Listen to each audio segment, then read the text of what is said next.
துளாராசி அன்பர்களுக்கு திருமணம் சூப்பரா நடக்கக்கூடிய காலகட்டம்.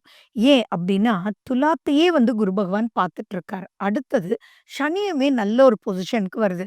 சனி திருமணத்துக்கு பெரிய பிளஸ் மைனஸஸ் இல்ல அப்டின்னாலும், எந்த ஒரு நெகட்டிவும் இல்லாம சனி இருக்கிறதும், பாசிட்டிவான இடத்துல சனி இருக்கும்போது, துளாராசிக்காரங்க பொதுவா இப்போ ஒரு 25 வயசாச்சு, 32 வயசாச்சு, 40 வயசாயிடுச்சுன்னா கூட இந்த காலகட்டத்தில கல்யாணம் பண்ணும்போது புரிதல் அப்படின்றது ஏற்படும். ஏன்னா பொதுவாவே துலா ராசி அப்படின்னாலே தெராசு.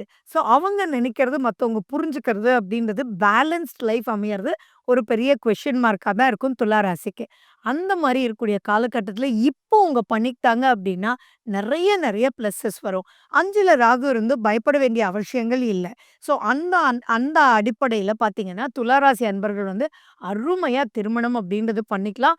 மறுமணம் அப்படின்ற ஒரு விஷயத்துக்குள்ளயுமே இப்போ ஒரு இம்பார்ட்டன்ஸ் குடுத்து அவங்க தாராளமா பண்ணிக்கலாம்.